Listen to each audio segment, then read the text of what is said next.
धनसम्पदः लक्ष्मीः कौस्तुभपारिजातकसुरा धन्वन्तरिश्चन्द्रमा। नमस्कार, आप देख रहे हैं हमारी खास पेशकश आयुष्मान भव। आपके साथ मैं हूं घनश्याम उपाध्याय। अपने इस खास कार्यक्रम के जरिए हम आप तक आयुर्वेद पद्धति के जरिए उपचार के तरीके आपको घर बैठे बताने का प्रयास करते हैं। आज हम बात करने जा रहे हैं वायरल फीवर के बारे में। आपको बता दें, किसी भी वायरस की वजह से होने वाला बुखार वायरल होता है। ये विशेषकर मौसम बदलने के दौरान होने वाली बीमारी है। जब भी मौसम बदलता है तब तापमान के उतार चढ़ाव के कारण हमारे शरीर की प्रतिरक्षी तंत्री कमजोर पड़ जाती है और शरीर जल्दी वायरस के संक्रमण में आ जाता है। वायरल फीवर संक्रमण से होने वाली बीमारी है। आयुर्वेद के अनुसार वायरल फीवर होने पर शरीर के तीनों दोष प्रभावित होकर विभिन्न लक्षण दिखाते हैं। विशेषकर इसमें कफ दोष भूख को मार देती है। आमतौर पर वायरल फीवर मौसम के बदलने पर प्रतिरक्षा तंत्र के कमजोर होने पर होता है, लेकिन इसके सिवा और भी कारण होते हैं जिनके कारण बुखार आता है। वायरल बुखार हमारे शरीर के इम्यून सिस्टम यानी रोग प्रतिरोधक तंत्र को कमजोर कर देता है, जिसकी वजह से वायरल के संक्रमण बहुत तेजी से एक इंसान से दूसरे इंसान तक पहुंच जाते हैं।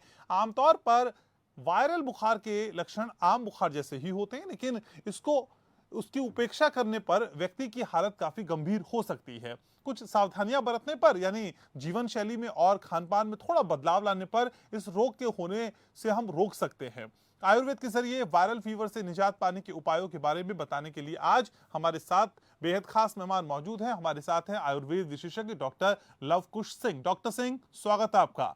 आप फाउंडर, चेयरमैन और चीफ डायरेक्टर अनुपम ग्रुप इंडिया हैं। आयुर्वेद विशेषज्ञ डॉक्टर लवकुश सिंह पिछले कई सालों से आयुर्वेद के क्षेत्र में काम करते रहे हैं और कई सम्मानों से नवाजे गए हैं। ये तो थी आयुर्वेद विशेषज्ञ डॉक्टर लवकुश के बारे में जानकारी। अगर आप भी हमारे इस कार्यक्रम के बारे में कुछ जानना चाहते हैं, इस विषय के साथ जुड़ना चाहते हैं, कुछ पूछना चाहते हैं और वायरल फीवर की बीमारी का इलाज चाहते हैं, तो बिना देर किए आप हमारे इस कार्यक्रम में अभी के अभी लाइव जुड़ सकते हैं। आप अपना सवाल पूछ सकते हैं। फोन लाइंस खुल चुकी हैं, नंबर्स आपके टीवी स्क्रीन पर लगातार फ्लैश हो रहे हैं। शुरुआत आयुष्मान भव की।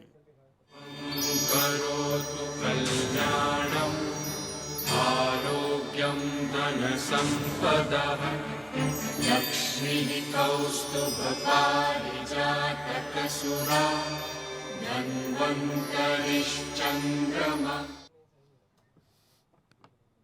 डॉक्टर सिंह, सबसे पहले यही जानना चाहते हैं सर, वायरल फीवर सुनने में बहुत आम सा लगता है, लेकिन सर ये वायरल फीवर है क्या चीज? जरा दर्शकों को समझाइए। एक आम फीवर से और वायरल फीवर के बीच में जो फर्क है उसको जानना कितना जरूरी है?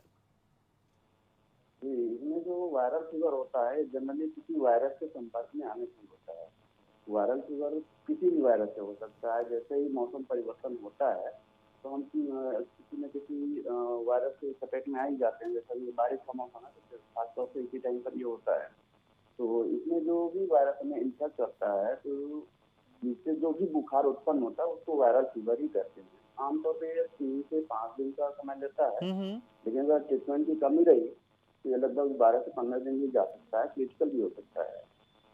तो इस तरीके से जिन बच्चों में या जिन लोगों में इम्यूनिटी कमजोर होती है जी। तो उनको इससे ज्यादा थोड़ा सा फर्क पड़ता है। डॉक्टर साहब, वायरल बुखार के लक्षण क्या हैं? कैसे पता चले कि देखिए हमको वायरल फीवर हो गया है और ये आम बुखार से दूसरा बुखार है, इसमें हमें ज्यादा केयर करनी पड़ेगी? सर, पता कैसे चलेगा कि वायरल फीवर से हम ग्रसित है? देखिए, वायरल बुखार जो होता है इसमें ज्यादातर हमें तापमान शरीर का जो है बढ़ता रहता है। पूरे शरीर में थकावट और दर्द भी रहता है। ऊपर से त्वचा के ऊपर जैसे सर्दी लगना या सिर दर्द, आंखों में जलन जैसी भी चीजें दिखती रही हैं, तो उल्टी और दर्द भी होते हैं। तो इस चीज को हम वायरल फीवर में कंसिडर कर लेते हैं। और जनरल जो फीवर होते हैं उसमें सिंपली फीवर होता है, लेकिन इतने सारे सिम्टम्स नहीं होते हैं। तो इस तरीके से हम उसको बाइफरकेट कर सकते हैं कि इसमें कौन सा वायरल है, कौन सा नहीं है। कम केस ऐसा होते हैं जिसमें टेस्ट ऐसे कराने की जरूरत नहीं पड़ती है, लेकिन अगर बुखार नहीं कर रहा है तो उसके लिए सीबीसी करवाया जाता है, जिसमें पता चलता है कि कितना इंफेक्शन का लेवल है, तो उसके जरिए हम ये चेक कर लेते हैं। जी। और वायरल फीवर के कारणों की अगर समीक्षा करें तो सर, कौन से कारण है जिसकी वजह से असल में वायरल फीवर होता है? वायरल फीवर के लिए जो कारण सबसे आम तौर पर है वो मौसम बदलने के लिए ही होता है। जब जैसे ही मौसम बदलता है वो सबसे मेन कारण यही है कि उसी समय हमको होता है, लेकिन इसके अलावा भी कई और कारण होते हैं। जैसे हमारा खाना पीना का जो सिस्टम होता है वो प्रॉपर ना हो, और जो हम पानी पी रहे हैं वो शुद्ध या अशुद्ध हो, तो उसमें ये भी हमें डिसाइड करना पड़ता है कि हमारा पानी कैसा है। आमतौर पर जैसे देखा गया है कुछ लोग दूषित जल पी लेते हैं या भारी जल पी लेते हैं, वो भी नुकसानदेह होता है। प्रदूषण के कारण भी जो वातावरण में कुछ कड़े होती हैं उनकी वजह से भी वायरल फीवर हो सकता है। तो ये सब चीजें जो है हमारे इम्यूनिटी को कमजोर कर देती है। फाइनली ये होता है कि रोग प्रतिरोधक क्षमता जो है वो कम हो जाता है, तो बुखार आता है। बुखार में वो ज्यादा सिम्टम्स के साथ शरीर को परेशान करते हैं। जी, और वायरल फीवर की अगर बात करें तो सर ये कितने दिन तक होता है? अमूमन हमें पता है कि 3 दिन से 5 दिन तक वायरल फीवर रहता है, लेकिन क्या इसकी फ्रीक्वेंसी और ज्यादा हो सकती है? बिल्कुल हो सकती है। इसमें आमतौर पर जैसे जनरली क्या होता है 3 से 5 दिन 6 दिन तक रहता है वायरल फीवर, लेकिन अगर हम उस समय सचेत नहीं हुए ये टाइम जो है लगभग आपको 10 से 12 दिन 15 दिन तक भी हो सकता है। तो इसके लिए जो है पहले हमें जैसे ही कुछ बुखार जैसा लगे तो हमें अपने नजदीकी जो भी आयुर्वेद चिकित्सक है, जो भी आपके चिकित्सक हैं, उनसे आपको जरूर संपर्क करना चाहिए कि किस तरीके का फीवर है, क्यों है, तो वो इस चीज को इजीली डायग्नोज कर सकते हैं। जी, और डॉक्टर साहब वायरल फीवर से अगर बचना है तो कौन से उपाय हैं जो हमें करने चाहिए? इसके बचाव के क्या उपाय हैं सर? इसके बचाव के उपाय में सबसे बड़ी चीज देखा जाए तो जो भी हम बाहर से जगह निकलते हैं प्लेसों पर जहाँ पर ज्यादा से होता भीड़ भाड़ हो, वहाँ पर एक दूसरे से सच के ना रहें, क्योंकि वायरस कोई भी वायरस हो सकता है, कहीं भी फैल सकता है किसी को। तो इस तरीके से इसको बचाया जा सकता है। दूसरी चीज ये है कि खाने में उबली सब्जियां और हरी सब्जियां खाएं। दूषित पानी के प्रयोग से बचे। पानी को पहले उबाल लें, तो इसको छान कर पीने तो ज्यादा प्रभावकारी रहेगा। रोग प्रतिरोधक क्षमता के लिए कुछ आयुर्वेदिक इम्यूनिटी बूस्टर्स भी इस समय से अवेलेबल है मार्केट में, जिनको आप लेकर के इससे बच सकते हैं। जी, और वायरल बुखार से छुटकारा पाने के लिए क्या शुरुआत में कोई होम रेमेडीज हैं, घरेलू उपचार हैं जिनको हम कर सकते हैं? जी बिल्कुल है। इसके लिए आयुर्वेद हमारा बहुत वाइड रेंज में इसके लिए उपचार रखता है। घरेलू नुस्खों में जैसे अभी सपोज किसी को फीवर आता है तो उसमें उसको केवल फीवर नहीं रहेगा, सर्दी खांसी जुकाम बुखार के साथ कुछ न कुछ जरूर रहता है। तो वायरल बुखार होने के दौरान जो है अदरक सबसे बेहद लाभदायक होता है। इसमें अदरक का एक पेस्ट बना करके शहद के साथ अगर थोड़ा सा ले तो बड़ा अच्छा फायदा होता है। और मेथी का दाना जो होता है उसको रात भर अगर भिगो के रख दें और अगले दिन उसको हर 2-3 घंटे के दौरान उसका पानी थोड़ी देर पर लें तो वो ज्यादा फायदेमंद रहता है। ठीक है तो सर। इस तरीके से बहुत सारे, जैसे धनिया का पाउडर है वो एंटी वायरल और एंटी बैक्टीरियल बहुत अच्छा माना जाता है, तो उसको भी हम कंसीडर कर सकते हैं। और किशमिश है, किशमिश के जो बीज होते हैं उसको निकाल करके हल्का सा भून करके भी दिया जा सकता है। ये सब चीजें घरेलू नुस्खे हैं। और सबसे मेन चीज जो है अपने घर में हम यूज करते हैं और मेरे ख्याल से लगभग सभी लोग यूज करते होंगे, हल्दी। तो हल्दी भी आपको इसमें बहुत अच्छा रोग प्रतिरोधक क्षमता के लिए और वायरल बुखार के लिए साबित होता है। ठीक है डॉक्टर लवकुश सिंह, आप मेरे साथ बने रहिए। तो आज हम बात कर रहे हैं वायरल फीवर की। हमारे नंबर्स आपकी टीवी स्क्रीन पर फ्लैश हो रहे हैं। अगर आप भी वायरल फीवर को आयुर्वेद में उसका इलाज जानना चाहते हैं तो आप हमसे जुड़ सकते हैं। हमारे नंबर्स आपकी टीवी स्क्रीन पर फ्लैश हो रहे हैं। एक छोटा सा ब्रेक, जल्द लौट रहे हैं। करोतु कल्याणम् आरोग्यं धनसम्पदः लक्ष्मीः कौस्तुभपारिजातकसुरा धन्वन्तरिश्चन्द्रमा। संकल्प ये हमने लिया हर काम को पूरा करे, वंचित कोई ना अब रहे, ये लक्ष्य हम पूरा करें। संकल्प है, संकल्प है, संकल्प है। ना अब कोई पिछड़ा रहे, ना अब कोई लाचार हो, हर सभी अधिकार हो, जो सबसे हो पीछे खड़ा, हम साथ में उसके रहे। संकल्प है, संकल्प है, संकल्प है। Roop Mantra ayurvedic face cream and face wash. इसकी आयुर्वेदिक देखभाल आपको दे pimples, wrinkles, blackheads, dull skin और डेड स्किन जैसी हर प्रॉब्लम से रिलीफ।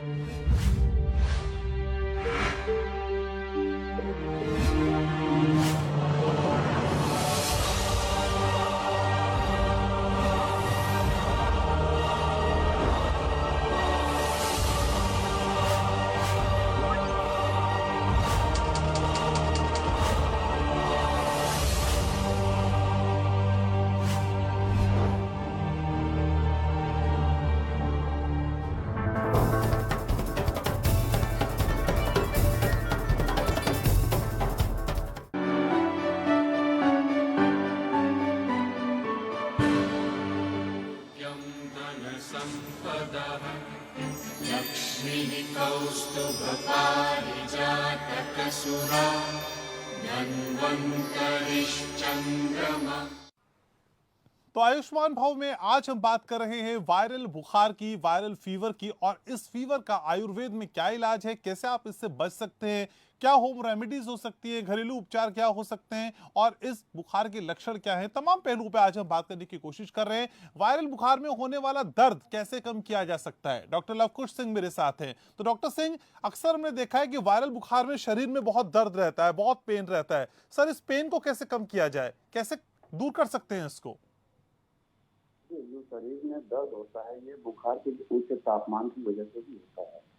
तो इसमें क्या है कि अगर हम कोई ऐसी रेमेडी लें जो कि हमारे तापमान को कंट्रोल कर सकते हैं तो दर्द ऑटोमेटिक कम हो जाता है।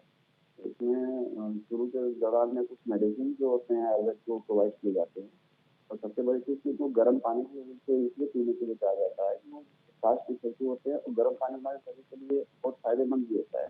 तो गर्म पानी भी हमारे शरीर को जो है दर्द से मुक्त किया जाता है। जी, और वायरल बुखार में सर हमने देखा है कि अक्सर कुछ खाने का मन नहीं करता है, कोई डाइट लेने का मन नहीं करता। ऐसे में सर कुछ खाना ना खाना कितना घातक हो सकता है? इसमें क्या है, वायरल फीवर जैसे ही हमको इफेक्ट करता है उसमें सबसे बड़ी चीज होती है कि कफ दोष जो है प्रकृति हो जाती है, और हमारे सूरज जैसा आदमी को अटैक करता है। इसमें क्या होता है, हमें भूख लगना बंद हो जाता है। लेकिन अगर हम इस दौरान नहीं कुछ खाएंगे पिएंगे तो फिर हमारी इम्यूनिटी कमजोर होगी और हमें इन्फेक्ट करेगा ज़्यादा, और फिर हमारी कंडीशन बिगड़ती जाएगी। तो खाली पेट अगर रहते हैं तो उसको ज़्यादा अवॉइड करें, और खाने पीने की चीज़ें जो है उसको ज़्यादातर लिक्विड चीज़ें, ताकि हमें प्रॉब्लम ना हो। जी, क्या कुछ खाने पीने को लेके भी खास एहतियात हो सकते हैं डॉक्टर साहब कि ये खाइए, ये मत खाइए, इससे फायदा हो सकता है, फ्रूट्स को आप शुमार कर सकते हैं, क्या क्या खाया पिया जाए सर? हाँ, इसमें क्या है कि जैसा देखा जाए तो खट्टी चीजें जैसे छाछ है, दही, मट्ठा, ये सब चीजें जो है, या जो बाहर की चीजें है, ऑयली चीजें, सबको थोड़ा सा परहेज रखना चाहिए, और ठंडी चीजों से खास तौर से परहेज रखना चाहिए। तो इससे सब चीजों को हमें आप बिल्कुल न लें, और जैसा हो तुलसी का काढ़ा बना करके पिए, या इसमें जैसे आपको कुछ हल्दी का पाउडर और सौंठ के पाउडर मिला करके उसको पानी में डाल करके थोड़ा सा उबाल लें, उसको भी आप ले सकते हैं। तो आज हम बात कर रहे हैं वायरल फीवर की, आज हम बात कर रहे हैं। डॉक्टर लवकुश सिंह लगातार हमें जानकारियां दे रहे हैं। हमारे नंबर्स आपकी टीवी स्क्रीन पर फ्लैश हो रहे हैं, आप चाहें तो आप हमसे जुड़ सकते हैं, अपनी समस्या का समाधान पूछ सकते हैं, और आयुर्वेद में इसका क्या इलाज है ये भी हम आपको आज डॉक्टर लवकुश सिंह के जरिए बताने का प्रयास कर रहे हैं। डॉक्टर साहब, बुखार के दौरान कब हमें डॉक्टर को अप्रोच करना चाहिए, कितने दिन बाद? क्योंकि इसकी शुरुआत जैसे ही हो जाती है उसके बाद हमने देखा है कि कई बार लोग घर में कुछ गोलियां खा लेते हैं, दवाई खा लेते हैं, केमिस्ट के पास चले जाते हैं, केमिस्ट से दवाई ले आते हैं। सर, डॉक्टर को अप्रोच करने का कोई अप्रोप्रिएट टाइम? देखिए, ऐसा कोई पर्टिकुलर टाइम नहीं दे सकते हैं, लेकिन हाँ ये है कि जैसे ही आपको लगे कि आपका फीवर कंट्रोल से बाहर जा रहा है और आपको फीवर नहीं उतर रहा है, तो आपको अपने डॉक्टर से तुरंत अप्रोच करना चाहिए। और दूसरी चीज, सबसे बड़ी चीज ये है कि आजकल आमतौर पर लोग मेडिकल स्टोर से जो दवाइयाँ लेते हैं, तो मेडिकल स्टोर वाला इस चीज के बारे में बिल्कुल एक्सपर्ट नहीं होता है। तो आपको सबसे पहले अपने डॉक्टर से ही अप्रोच करना चाहिए। डॉक्टर की सलाह पर आप मेडिसिन ले सकते हैं, और आपको लगता है कि आप घरेलू उपचार से भी सही हो सकते हैं तो डॉक्टर को बताएं कि हम ये चीज कर सकते हैं। डॉक्टर आपको बिल्कुल गाइड करेगी, आप घर की करिए, इस चीज को लीजिए। तो वहाँ पर आपको घरेलू उपचार भी दिए जाते हैं। लेकिन अगर आप डॉक्टर के पास जाने से बचते हैं, कम खर्च में अगर मेडिसिन मेडिकल स्टोर से लेने के लिए जाते हैं, तो हो सकता है कि जो आप मेडिसिन खा रहे हो वो हो सकता है आपके लिए वो फायदेमंद ना हो, क्योंकि इसमें एंटी वायरल मेडिसिन जो है वो आयुर्वेद की जो डॉक्टर प्रोवाइड करेगा वो मेडिकल स्टोर पर इजी अवेलेबल वो नहीं करा पाएंगे, क्योंकि उनको इसके बारे में इंफॉर्मेशन नहीं होती है। तो डॉक्टर साहब, क्या वायरल बुखार बहुत खतरनाक भी हो सकता है, जान भी जा सकती है, क्या इस तरह का खतरा भी हो सकता है? देखिए, वायरल तो है तो जान तो जा ही सकती है, लेकिन अगर आप इसमें ट्रीटमेंट नहीं करते हैं तो ट्रीटमेंट करते हैं तो आप बिल्कुल बच सकते हैं। इतना भी ज्यादा खतरनाक इससे पैनिक होने की जरूरत नहीं है। लेकिन अगर आप इस चीज को सोचते हैं कि हम बुखार नहीं उतर रहा है और हम डॉक्टर के पास नहीं जाएंगे, तो उसमें कुछ भी हो सकता है। डॉक्टर साहब, इन दिनों कोविड काल भी है सर, कोरोना भी है, और कोरोना के दौरान जो दिक्कतें होती हैं वो भी कुछ कुछ वायरल जैसी होती हैं।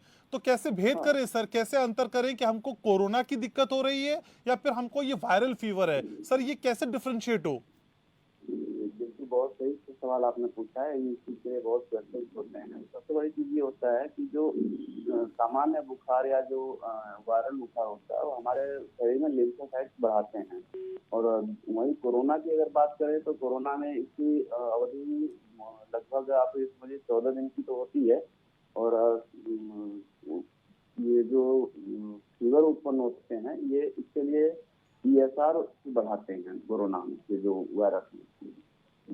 ये इस तरीके से इसको डॉक्टर इजली बाइफरकेट कर सकते हैं। और इसके अलावा और भी लक्षण हैं, जैसे रिएक्टिव प्रोटीन होता है, वो भी सामान्य स्थिति में होता है, लेकिन कोरोना का जो मामला होता है उसमें सी रिएक्टिव बढ़ जाता है अचानक से। तो ये जो है कई ऐसे तथ्य आए हैं सामने जिसमें कोरोना और वायरल दोनों अलग अलग चीजें, वायरल जो सामान्य वायरल फीवर होता है और कोरोना स्पेशली जो है वो दोनों अलग अलग चीजें होती हैं। कुछ लोग ऐसे थे जिन्होंने सामान्य वायरल फीवर को भी समझ लिया था। तो आप इस चीज से बिल्कुल बचिए। इसके लिए आप अपने डॉक्टर से जब कंसल्ट करेंगे तो इजीली बाइफरकेट करेंगे आपको कि आपको कोरोना है या सामान्य वायरल है।